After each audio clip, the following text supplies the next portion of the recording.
All right, so today we're just going to do a micro build. I got the 3D printer. I couldn't help myself. I had to make a blaster just to test it all out. So let's just do a micro build, blaster, 3D printed, all that good stuff. Let's go.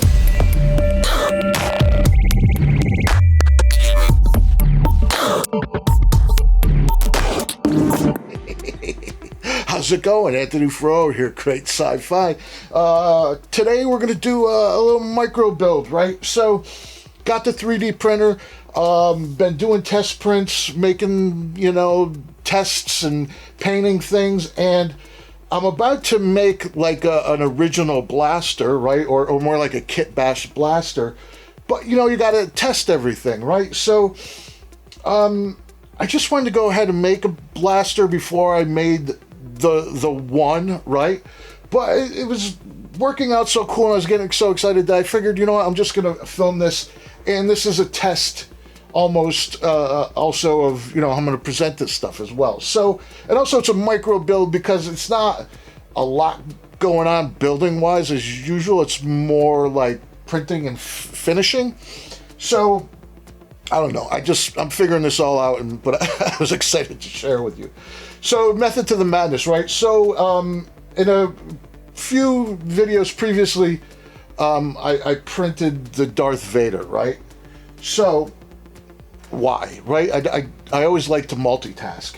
So, I did the finish on this, and I also wanted to test the finish that I was going to try. So, I did the graphite on this with just little touches of color with the nail polish like I like to do, right?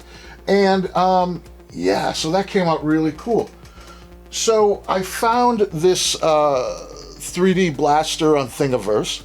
I'll put a link to it here and give credit to the person who created it. I don't know off the top of my head. And I modded it. So I added things that I thought were cool and, put the scope, and then I changed out the sort of traditional cylinder and put like this knurled. And that's kind of inspired by like Blade Runner 2049, right? I printed this, and because the FlashForge USA Creator Max prints such fine detail, and as a novice, I'm able to achieve that fairly easily. This is just really a test, but it was going so well that I wanted to share this with you, right?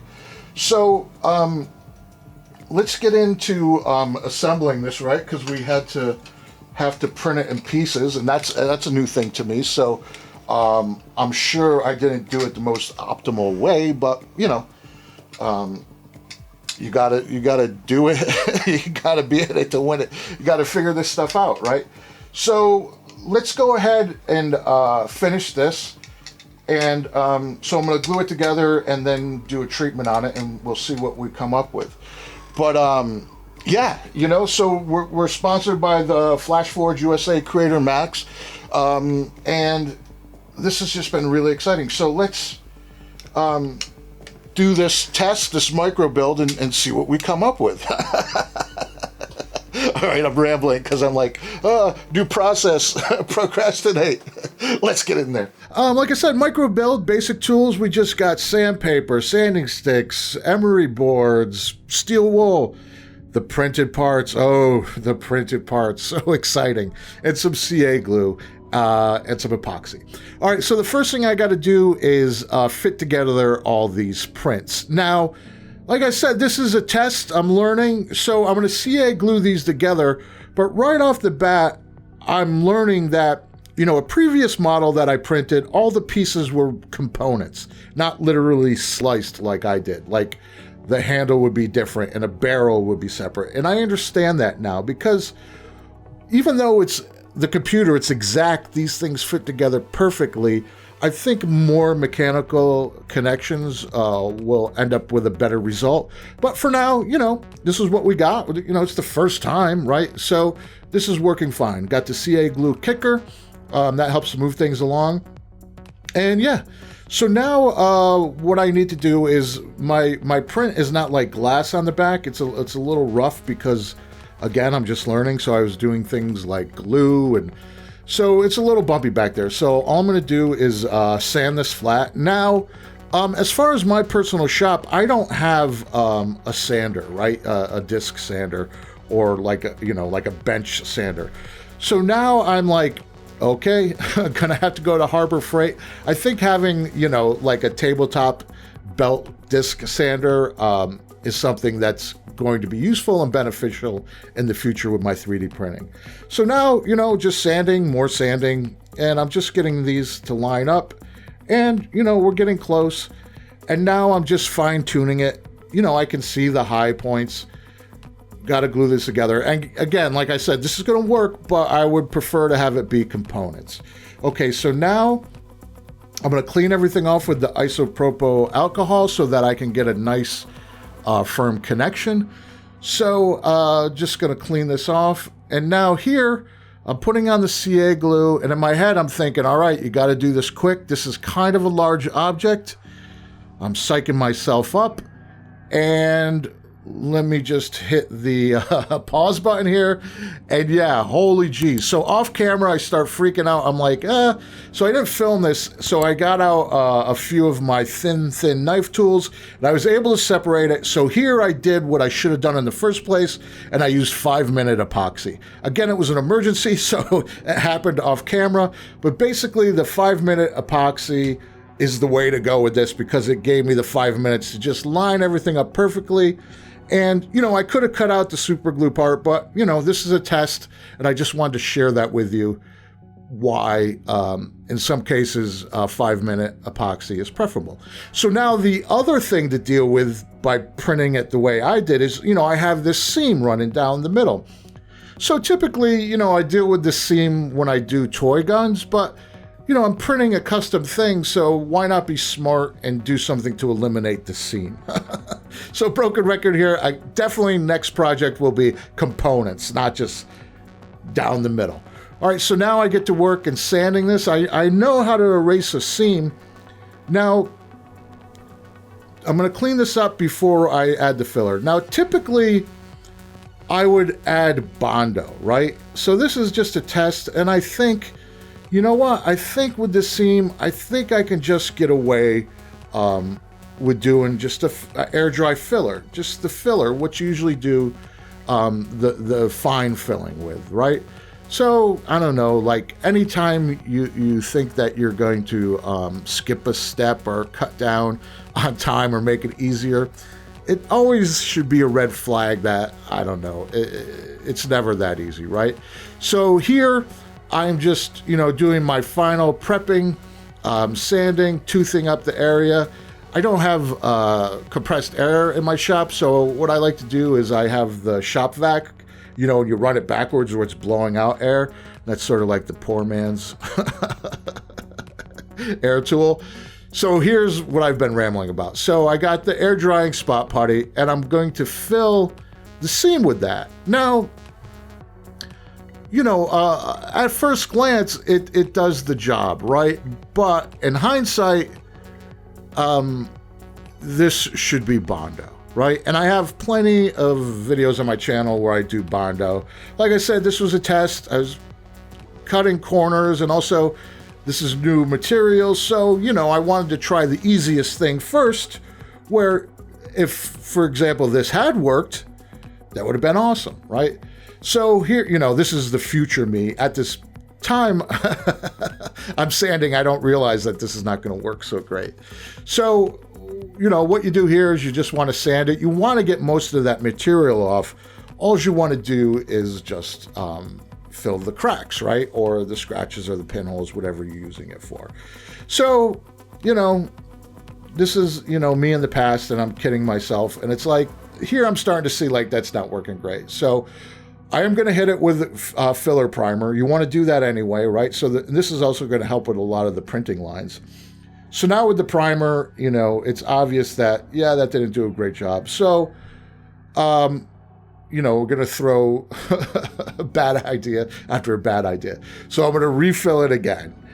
And now, so this is a good example of what not to do. So now, you know, in real time, how long it took me to do this twice, and it's still not even perfect. I could have done it once with Bondo, and the Bondo would have been fine. So yeah, when you have deep crevices like that, use the Bondo. So now, a few builds ago, I did a tag laser gun, and, you know, with the spare parts, I always throw them in a little bin. So these lenses are from a laser tag, and I want to add these to my scope because, I always talk about this channel, I'm really making film props. So I know on my scope, just having this little bit of plastic, this like glass, whenever the prop points at the camera or moves a certain way, you'll get a nice light reflection off of that. That'll just subconsciously sell the viewer on like, oh, that must be real. So, I just clean these up, put these aside. Now, in the future, if I get better at designing, I will design the scope so that it will just take those lenses. All right, so now I'm just, this is what I have, and I'm just sanding this the best I can. And, I'm going to try to make this seam disappear.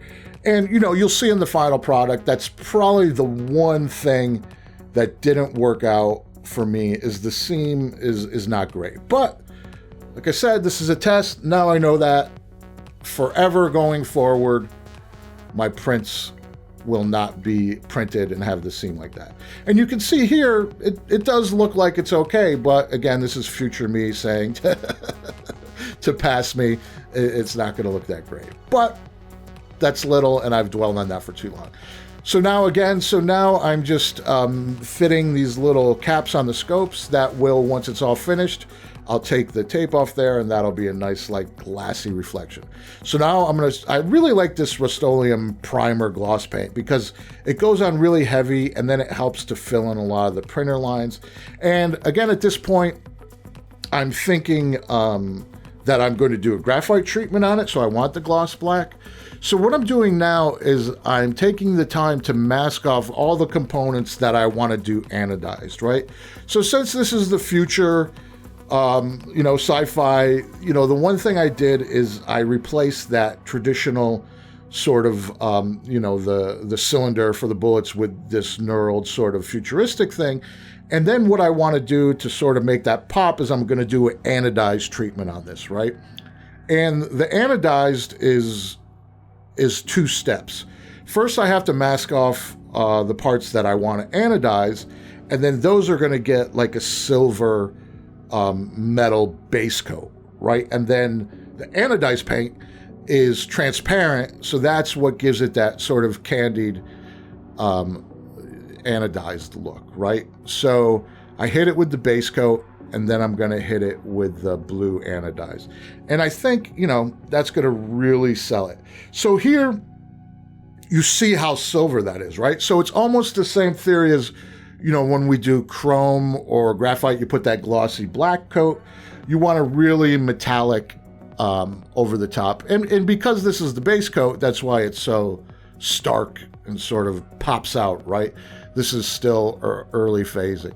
So in the past, what I've done is mask this off and then hit it with the anodized, but I sprayed the whole thing, right? And it gives it like this purple hue, which I thought would be cool. And, at the end, I wasn't too happy with that. So that's why I know when I go over it with the graphite, it's going to bring it back down.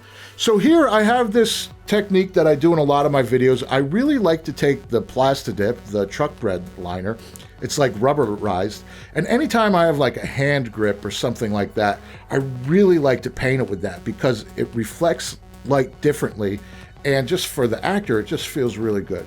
So here I'm just masking off the pieces of the handle that I don't want to have the Plastidip on them, right?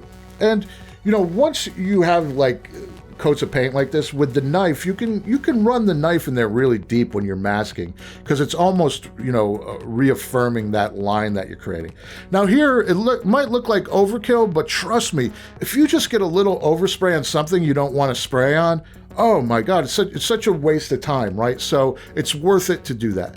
So here you can see, like, even in a video, you could tell that that's like rubberized, right? There's some kind of something visually that happens and you see that's visualized.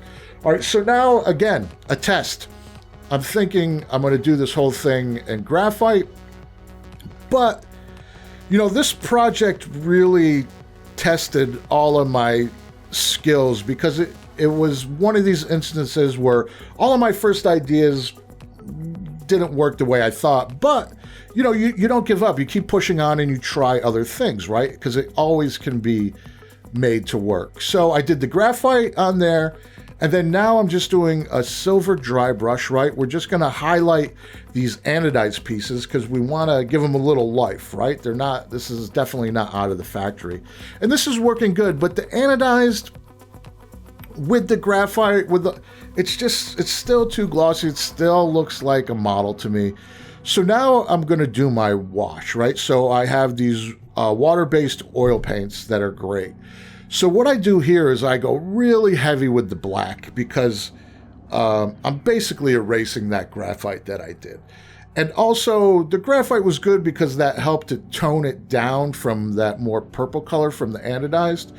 So, you know, I'm leaving a lot of this in because, like I said, a lot of it is process, right? I have all these techniques that I do, and I do them a lot, and it gets a little assembly line sometimes, but sometimes it just doesn't work. So you kind of have to lean into your experience. So now I'm creeping up on it and creeping it back into something that I like, right? So now I'm looking at it and I'm like, okay, we weathered it. Let's bring back some silver.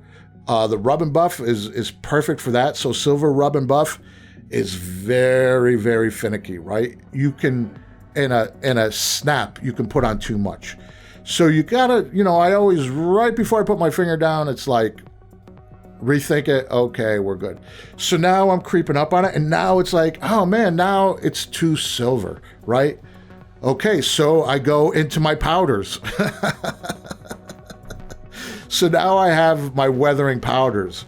So now, right, we went from the graphite to the heavy weathering, to the rub and buff, and now to the powders. And now I'm like, okay, this is working now, right? So, you know, in this project, we took the long way around, but it's showcasing basically everything that we do. And sometimes, you know, ideally, you just do one of these things and you have something that's working. So now that I'm into the powders, you know, when I was doing my spaceships, you know, straight up model kits, I had the experience of like, oh, you know, when you add these blues, there's something really nice about this, right? So I have the weathering powder, the blues, and these are all really subtle things. These I look at are more for the builder, right? You're adding these sort of strange apparitions that you know make it work. Somebody who's looking at this for the first time is not going to see any of that. So with fresh eyes, here's the beauty shots. And then because we know, you could see those just little deposits of the brown. The average person is not going to notice that, but for us, we think, okay, this is working.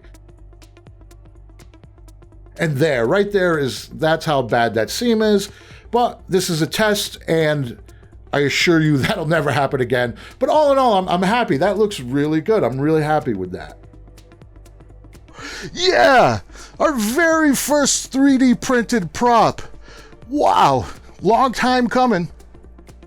Now, still gonna do the mashups from the dollar store and the thrift store, but you know, this was just too cool to ignore, right? And big thanks to the FlashForge USA Creator Max for sponsoring us all month. I mean, we're well on our way. So now this is just another tool in our arsenal, right? So, and even in this, I have a couple greeblies on there, right? And that's what I was talking about. You see how you get that glass reflection in the scope? Just the little things like that, you know? So, oh wow, very excited, you know, for my next film project coming up to do some like original hand props and things, and we'll be sure to cover that. I mean, before we move on, I think there's only one thing left to do, right?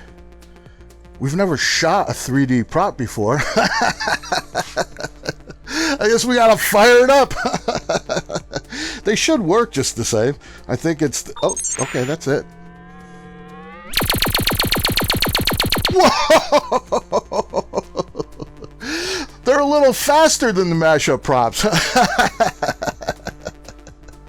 Well, as always, I hope you found this video useful. Please like, share, subscribe, leave a comment. I love to read the comments, especially the 3D printing ones. They really help me in the community. And, you know, check out the merch shop. We got the hats, we got the shirts. When you buy that, it really helps support the channel. And remember, I'm just here to help print sci-fi.